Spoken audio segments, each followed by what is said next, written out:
Okey, untuk bab 2 ni korang akan belajar tentang bantuan kecemasan. So dia ada dua tau. Satu CPR dan juga satu lagi adalah Heimlich maneuver. Okey, kita tengok dulu yang CPR. So CPR ni apa sebenarnya? Tapi sebelum tu jangan lupa follow dan subscribe channel Cikgu Helmi untuk lebih banyak video yang bermanfaat. So CPR ni apa sebenarnya? CPR ni dia punya nama penuh dia adalah resusitasi cardiopulmonary ataupun dalam bahasa Inggeris cardiopulmonary resuscitation. Okey. So bahasa mudah dia CPR lah, kita panggil CPR. So bila sebut CPR ni dia melibatkan dua teknik. Satu melibatkan tekanan di dada, satu lagi adalah hembusan di mulut. Okey. Dan masa bila sebenarnya kita nak gunakan CPR ni? Ada tiga. Kita boleh, kalau kita tengok orang tu tak bernafas, macam tak bernafas, kita boleh buat CPR kat dia. Kita tengok orang tu tak ada respon, kita ketuk dia, kita tanya dia, dia tak berbunyi, so kita boleh buat juga CPR kat dia. Dan juga bila kita tengok macam nadi dia dah tak ada, degupan jantung pun tak ada. Yang mana apa yang menyebabkan benda-benda ni? So ada banyak perkara lah. Kadang-kadang mungkin sebab orang tu kena serangan jantung, dia kena renjatan elektrik, ataupun mungkin dia lemas dekat laut, dekat sungai, ataupun mungkin juga terkena panahan patir. Okey. Dan apa kepentingan sebenarnya untuk kita buat CPR ni? Macam tadi kita tahu ada dua kan. Bila sebut CPR ni ada dua, iaitu sebab tekanan di dada dan juga hembusan di mulut.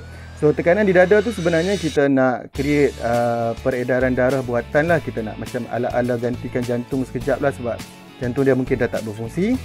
Okey, supaya darah tu mengalir dengan lebih baik lah, macam normal.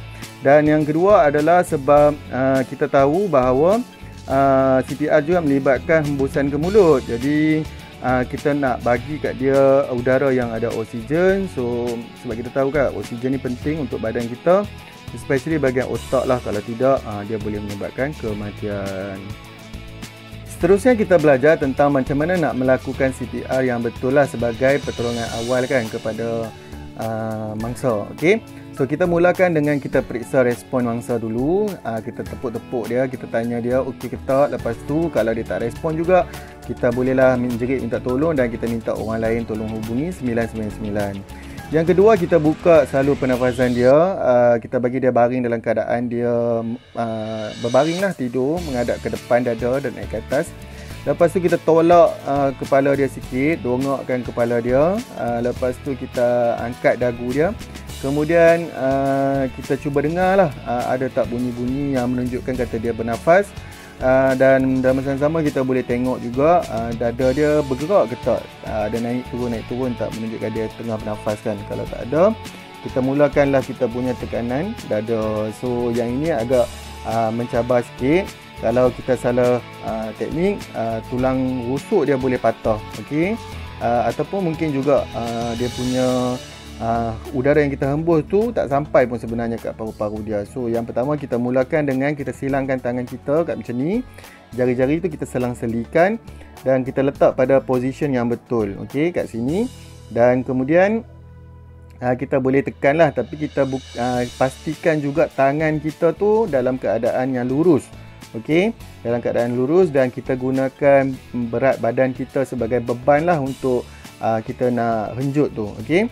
Dan kemudian untuk pernafasan macam tadi dah dibagi tahu, kata kalau kita gunakan teknik yang salah, mungkin udara yang kita hembus tu tak sampai pun kat paru-paru dia. Jadi yang pertama kita picit hidung dia. Okey, kita picit hidung dia, lepas tu kita hembuskan udara melalui mulut dia.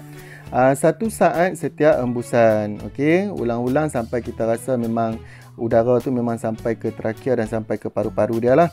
Dan satu lagi adalah kita tekan udara dada dia lagi 30 kali. Kita ikuti dengan 2 kali hembusan mulut ke mulut sampailah kita punya ambulans sampai ataupun dia sedar lah.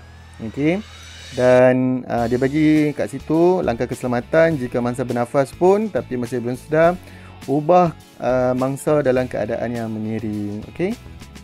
So kita tengok sekarang ni demonstrasi oleh adik Syamil macam mana nak melakukan CPR. Okey.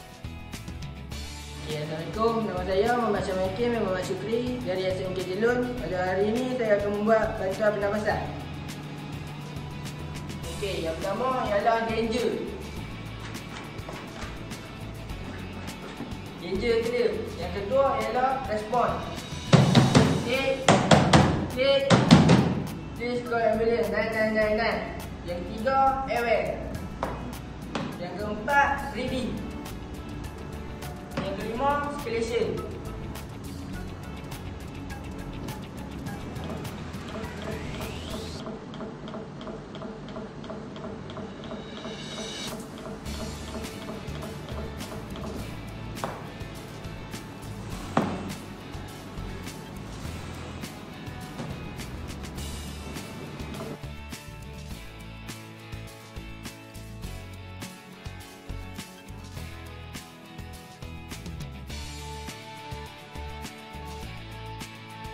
Okey, so demikianlah demonstrasi CPR yang ditunjukkan oleh Adik Muhammad Syamil.